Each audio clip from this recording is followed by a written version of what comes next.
my process for writing a book is this, you guys. First of all, big idea. What is the big idea? So when I was approached to first start writing books by Victory Bell, I had an idea for this book, what would eventually become this book. And they're like, what do you want to talk about? Keto. And so I knew I wanted to do a book about ketogenic diets that would explain keto in everyday language. Because unfortunately, there were a lot of books out there already that were all nerdy language, and nobody understood it.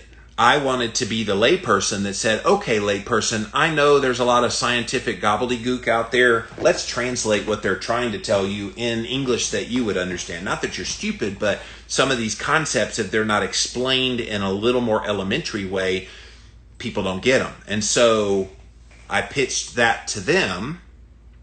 They initially declined it, had me do cholesterol clarity first. But when I did that book and it did pretty well, they came back to the keto message. Okay, we'll give you the keto book. So here's how that worked.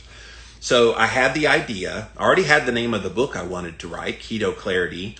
And so the next step was, okay, what are the main things I want to talk about in this book?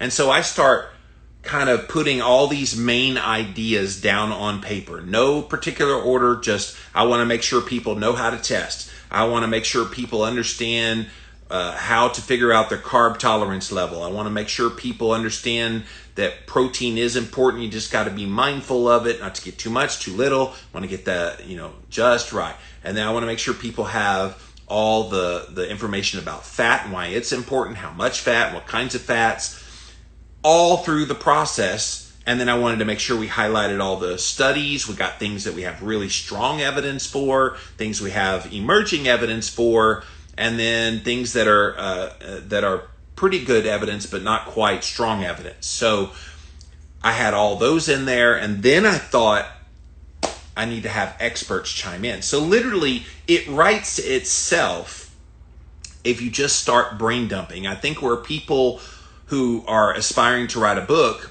I think they get overwhelmed by all of it. So they don't know where to start.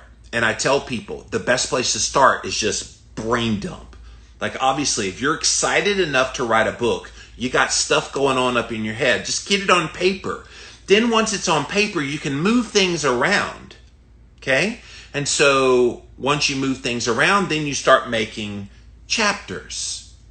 And when I was writing Keto Clarity, I pretty much kept the chapters in, somewhat the order that they finalized came in. But you'll move things around. Like nothing is set in stone. If you set, 10 chapters and then it ends up being 15 chapters and then chapter 14 becomes chapter 2, and that's okay. The point is get it down on paper. And then when I start writing the book, I don't even worry about grammar, spelling, nothing. I'm just like, I'm just like going to town on the ideas. And once something is on paper, at least this is the way my brain works. Once I have a concept on paper, then I can go back and refine that. And then go back again and refine that. And then go back again and refine that. I probably rewrote all of the chapters in Keto Clarity at least 100 times. So all those ideas that were just ideas that I bleh on the page at the very beginning, by the very end, they had been vetted over. I made sure that the science was right. I would look up some different things. I would run it by my co-author, Dr. Westman, and make sure that it jived with what he believed. And yeah, it comes together. I think people get intimidated by book writing because you see it in its totality. And I'm saying you don't eat an elephant all in one bite. You got to do it in chunks and chunks and chunks. And before long, you're an international best-selling author. That's the way it worked for me anyway.